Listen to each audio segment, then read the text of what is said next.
What is up, y'all? We're back with another Terrifier 4 video. Before we get into it, definitely smash the like button because it definitely helps, and make sure you're subscribed to the channel. So to get into this, I want to talk about what could potentially happen with Terrifier 4 with all the details that, you know, we've been left off with Terrifier 3, starting off with the man himself, Art the Clown. Now, we know before Art the Clown was supernatural, he was just a regular serial killer. He was just human, but he was just super evil, so the evil latched onto him and made him supernatural. Now, pushing forward, we saw that scene in Terrifier 3 with the construction workers in the house where Art the Clown and Victoria were. He teased the other construction worker about, you know, a serial killer taking out kids at that site and everything, but he told him he was joking, which was very weird. But pushing forward, like I said, we know that Art the Clown's a serial killer, so that kind of aims up a little bit.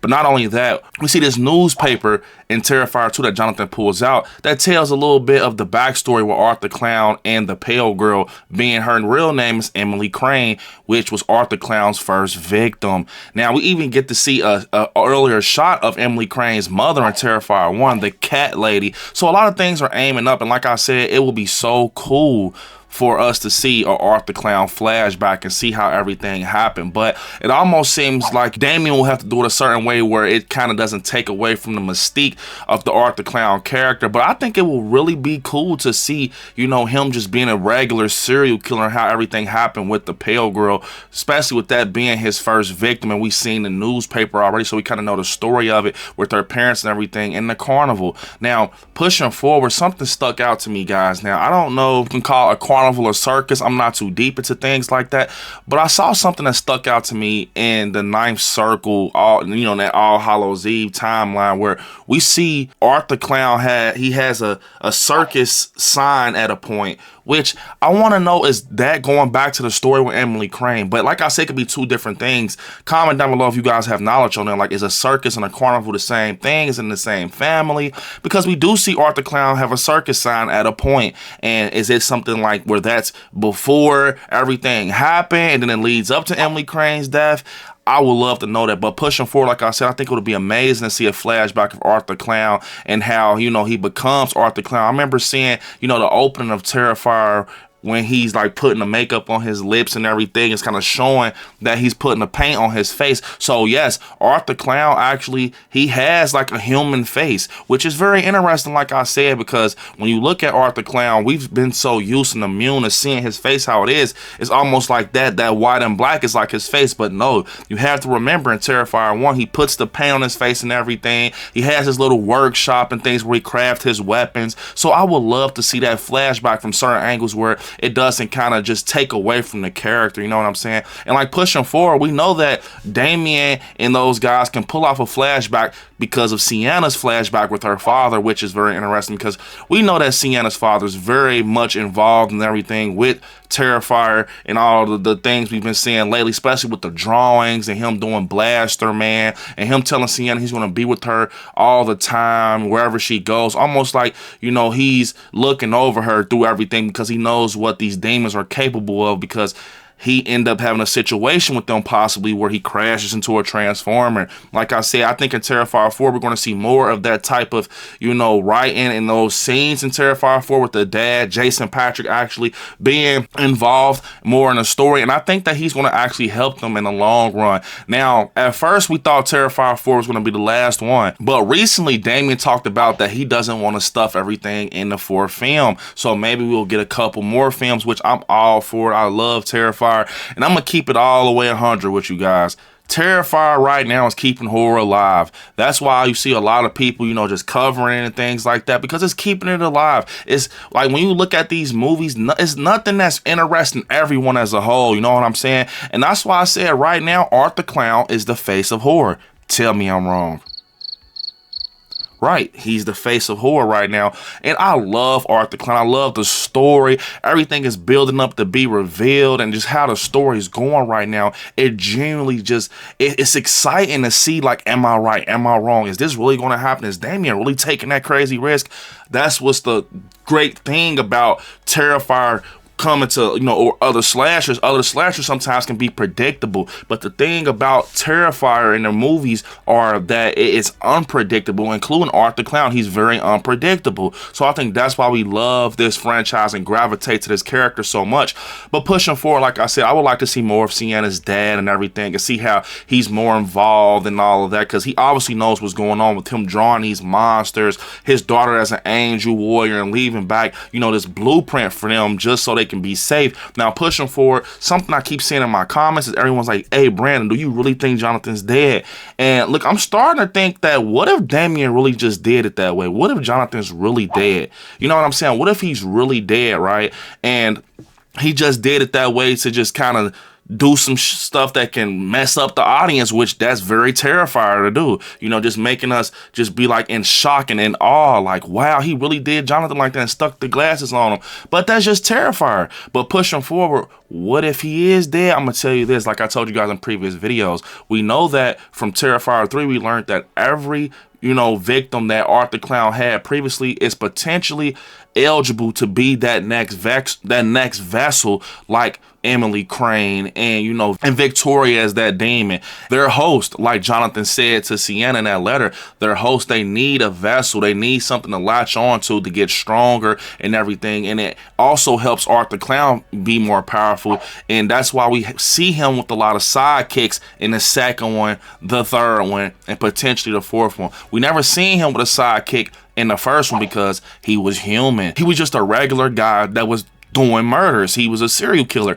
But with him having that supernatural aspect to him now, he needs someone next to him to kind of provide that power, that supernaturalness. So in the second one was coming from the pale girl, the third one was coming from Victoria, but, you know, all reality, they're the same person, but they just have a different, you know, outer shell, being Art the Clown's previous victims, right? So what if Jonathan comes back in Terrifier 4 as the pale boy? You know what I'm saying? Because think about it, it'll be all full circle, because in Terrifier 2, he was obsessed with the Miles County slasher, which was Art the Clown, to the point he had his fucking costume hanging on the back of his door, and he's doing research, and he's telling Sienna to glue the string on his hat. So what if he gets what he wants? Basically him being next to Art the Clown. What if Art the Clown kind of has Jonathan as his sidekick, and they're going around taking people out of Miles County, and then at the very end, Sienna does something to overcome that evil, probably, you know, saying something to her brother that lets him know this is not right, and it wakes him up. But he's still dead, but it wakes him up, because this whole franchise is based off good and evil, if you haven't known. Like, if you sit back and look,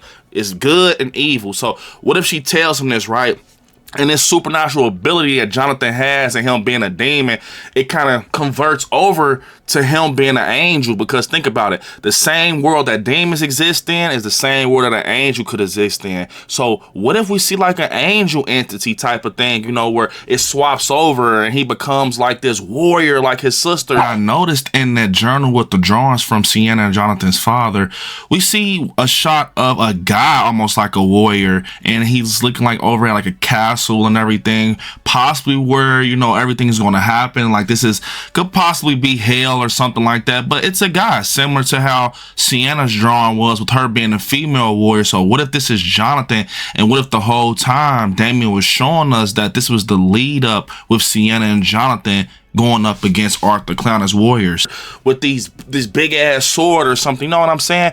I know it sounds kind of crazy. I know that sounds crazy, but you never know until you see it. And, you know, Jonathan helps her with the demons, or possibly her dad or their dad helps them with Art the Clown and everything. I can see that happening where, yeah, we do see Jonathan completes, you know, some sinister shit throughout Terrifier 4, but at the very end, he flips and he gets on teams with Sienna, and he helps her take out Art the Clown and everything. I think that can happen. So, because think about it right now, we don't know who could be the vessel, the host of this evil with Art the Clown, because Victoria, she faded away into a puddle of blood. The pale girl, nothing happened to her. She just walked away with Arthur Clown's head. I mean, maybe the Pale Girl will make a return. Maybe she's older now. Maybe the time jump is what they needed, because I think they said they didn't use the Pale Girl because she got a little older, or it was something like that. Like I said, who knows? But he does need that host of evil to get that power back for sure, because as of now, that boy ain't got nothing. He's just a human at this point. Is he a threat? Hell yeah, because we saw how he was operating in Terrifier 1.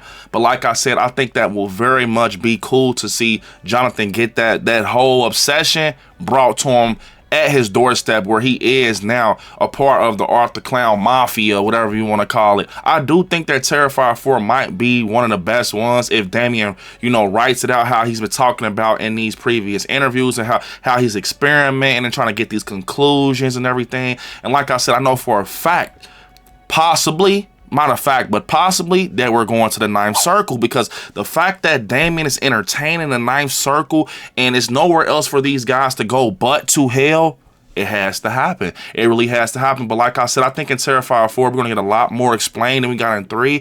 And I think that we're going to be getting some stuff with Arthur Clown, like some backstory on, you know, why he's so weak. Because at the end of the day, with Arthur Clown, we're so used to seeing him powerful and just, you know, infinite, really. We're going to see something where it's going to kind of make us scratch our head, obviously, because I already had that moment in Terrifier 3 where instead of just trying to go at Sienna while she has her back turned and things like that, no, he walks out of the fucking window and goes out in Miles County and leaves. So that kind of made me scratch my head, because I'm so used to Arthur Clown just hopping on his victims ASAP. So I think that it's going to have to be something where Damien definitely throws out something that shows us why he's so weak and everything. And I think it's going to be that backstory showing us with our own eyes that, yes, he was really human at a point. Now, I'm just saying this. Don't do no shit like this, but I'm just thinking, how does Arthur Clown look without that fucking makeup?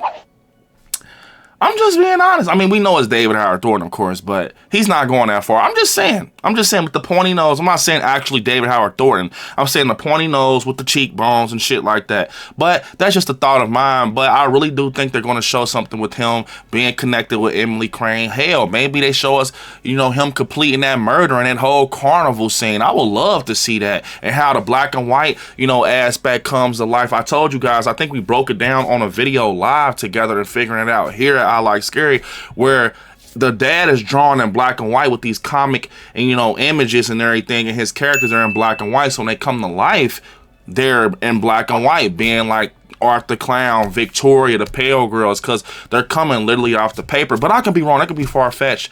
But like I said, mainly I wanted to talk about that, like a flashback with Arthur Clown showing how he started off as a serial killer in Terrifier 4, and Jonathan possibly being like the new Pale Boy, and just, you know, Sienna's dad definitely being more involved and more explanation coming from their side of things, because we definitely saw a little bit of it in Terrifier 3.